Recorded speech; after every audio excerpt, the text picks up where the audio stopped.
Now, most effects that you apply will require you to animate them.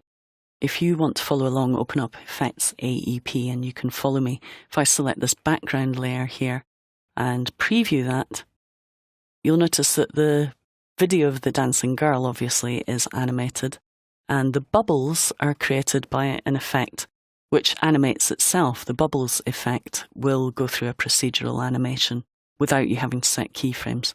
But most effects require you to set keyframes.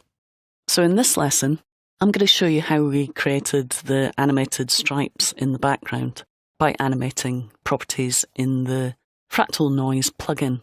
Now, if you want to follow along, open up O2 Animating Properties Composition from the project panel, and then select the background layer and hit E on the keyboard and double-click Fractal Noise to open it up.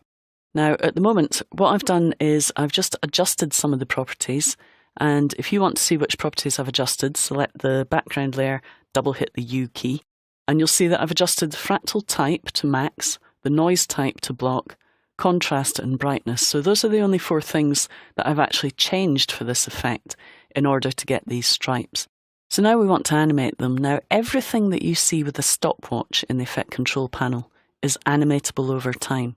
So we can animate contrast, brightness, complexity, and evolution is the most interesting one. You'll notice if I scrub the evolution value, it kind of just changes the noise over time and we get this kind of random kind of flickering effect. So we're going to first of all start by animating evolution. So we'll click on the stopwatch in the effect control panel to tell After Effects we want to start animating evolution. Now, obviously we need to move to a new point in time. So we move the time marker to the end, and then we can just make a change to the property in order to create our new keyframe. Now, if you want to check a keyframe's actually been created, with the background layer selected, hit U on the keyboard and you'll see my first keyframe at 0. Now, I think we're just going to put 1 revolution of evolution in. So type 1 into the revolution field, and we should now see that noise animating over time. So that's just one property we've animated to create this kind of animated noise. So that's just one effect. We could also animate maybe colorama. If I close up Fractal Noise and open up colorama, we can actually animate between the current colour and another colour. So we could click to set a keyframe for our blue colour.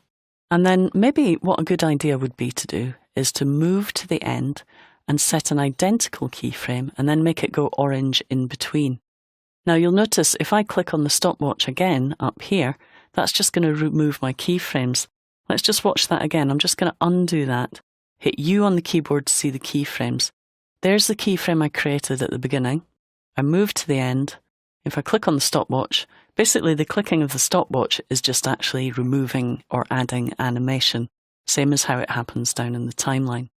If we want to add a new keyframe, to lock it at this time, we actually click on the Add or Remove Keyframe at Current Time button, which is this one. So we have it blue or Caribbean at either side, and we'll move to the middle and we're just going to change the menu to choose our fire preset. And you'll see what happens now, if we play it, is it goes from blue to orange and back to blue. So we get this kind of looping colour effect. Now, I'm not really convinced that that works very well, so I can always remove it if I want to, but you get the idea of how you can animate multiple properties of multiple effects using the same kind of keyframing as you use for regular layers. So if I wanted to hold it on orange for a little bit longer, I can right click on here and choose Easy Ease, and then of course go into my graph editor and make adjustments so that it holds on orange for a little longer. Okay, so exactly the same, using exactly the same principles as we used with keyframing the transform properties. You animate effect properties in exactly the same way. Now, it's pretty mind-blowing when you consider that every effect in that menu has several properties. So the idea of keyframing multiple properties can really blow your mind. I always say to people, if you imagine all the effects that you can apply and imagine being able to animate all those properties over time, then you have a massive expanse of possibilities creatively in After Effects.